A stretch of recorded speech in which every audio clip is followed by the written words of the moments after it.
This is a story called The Little Monsters at Christmas, Chapter 57, The Homes Without Christmas Trees. It's late November and the kids are at school, and during class they're talking about Christmas. Kicker was talking obsessively about Christmas trees and when they're going to decorate each other's. Then their teacher, Mr. P, says to her, "Kicker, are you discussing Christmas trees again?" "Yes, sir, but how did you know?" answered Kicker. "Well, I know what you're like when it comes to Christmas trees, that's how," laughed Mr. Pease. Everyone laughed and then Mr. Pease said, "Speaking of Christmas trees, guys, Mrs. Scott has given the whole school permission to spend a day decorating Christmas trees around the school for the rest of the week." Everyone cheered, "Yay!"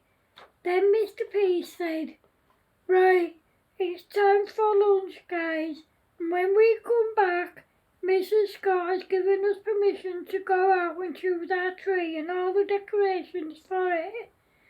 "Yay, it's lunchtime, I'm starving," said Stumpy. The whole class, including Mr. Pease, looked at each other, then at Stumpy, and all together they said, "You're always starving, Stumpy."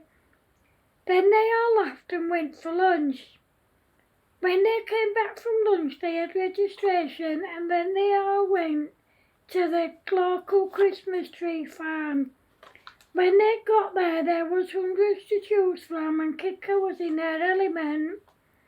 Listen up, guys. Please don't go wandering off alone, as this is a huge farm and I don't want anyone getting lost.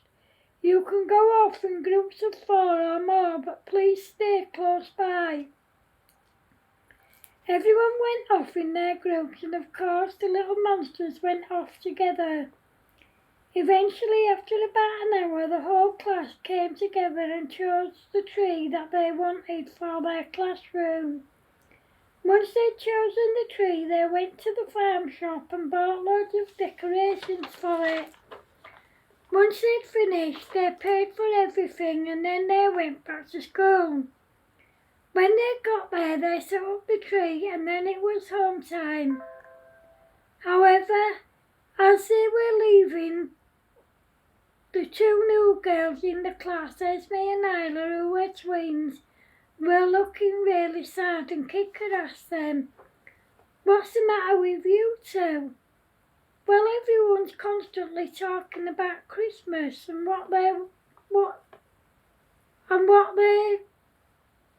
asked for, and everyone's putting up Christmas trees and decorations, but we can't do any of that," answered Esme. "Why not?" asked Grumpy. "Well, our parents have 8 kids and we've never received Christmas presents or had a Christmas tree and decorations. We've never had brand new clothes. All our clothes are from charity shops and hand-me-downs. So, same with our toys because we're poor and our parents can't afford to buy us new things," answered Isla. This made them feel really sad, but then Grumpy had an idea. Once the twins had gone home, he said to the others, "Hey guys, I've got an idea. Why don't we ask Mrs. Scott if we can hand out some of the school's Christmas trees to all the homes that don't have one because the occupants can't afford to buy one?" "That's a great idea, Grumpy, but I've got a better idea," said Bumpy. "What's that, Bumpy?" asked Stampy.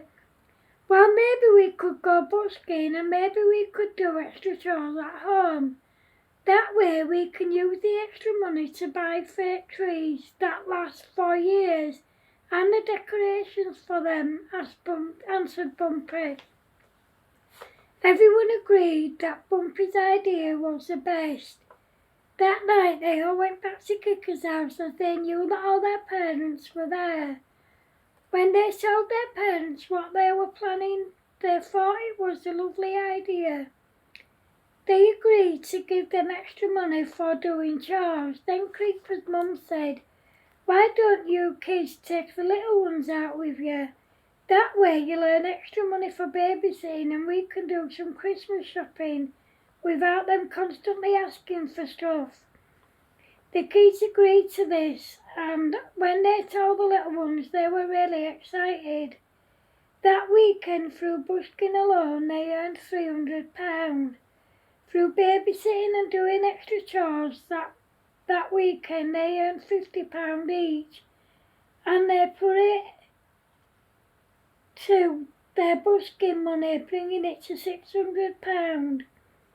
That Sunday they went to Argos and bought 2 fake Christmas trees each.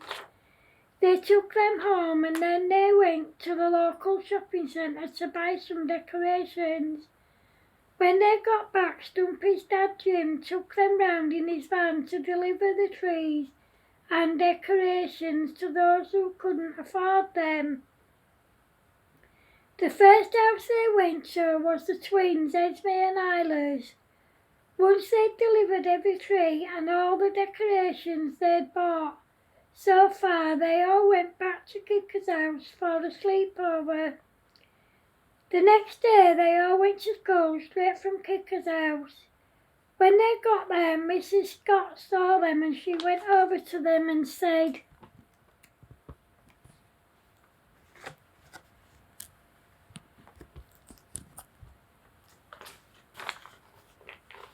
"I heard about you kids giving out Christmas trees and decorations to people who can't afford them, and I think it's wonderful. I'm going to have a whip round, me and my staff, to get some money for you. If you come and see me at home time before you go home, I'll give you the money then.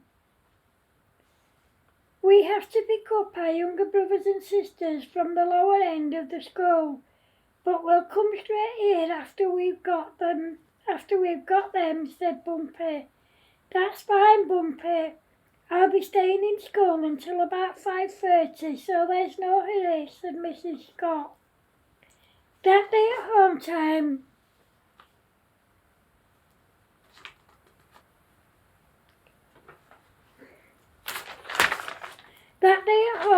the gang picked the little kids up and then they all went to Mrs. Scott's office. When they got there, she told them that she was very proud of them for doing what they were doing. Then she gave them £200 to add to what they'd already raised. That night when the kids went home, they had no homework, so they had their tea, got changed out of their uniforms, and then they went out and bought some fake Christmas trees and decorations. Once they'd finished, Stumpy's dad took them out in his van to deliver everything. Every house they went to, everyone was very grateful and some were even reduced to tears, but there were tears of happiness, of course. However, the kids weren't done yet, as they knew that there was loads more homes without Christmas trees. They were determined to go to everyone and give them a tree and some decorations. Of course, there were some who didn't want a tree and decorations because they didn't celebrate Christmas due to their religion. That night, after they delivered some more trees and decorations, they did some more paid chores. The next day after school, they went home, got changed, had their tea, met at the swing with the little ones, and then they all went busking. They busked for about 2 hours, and then they all went home. The next day they went and bought some more trees and decorations, and again Stumpy's dad took them out in his van to deliver them. They continued to do this for 2 weeks, and by the time they'd finished, they'd delivered trees and decorations to over 100 homes, and every occupant was extremely grateful. Their parents and Mrs. Scott couldn't have been any prouder of them if they'd tried. They were even on the news and they'd inspired hundreds of neighbourhoods to do the same thing. End of chapter 8. End of chapter 57. Hope you like it, guys. Merry Christmas. Love yous. Hey, guys, look. Hope you like my Christmas tree. Look. When I can get started. Look. My Christmas tree. Without all the rubbish there. There we go. My Christmas tree. And all my cards. Come on, Christmas tree. Flash on and off.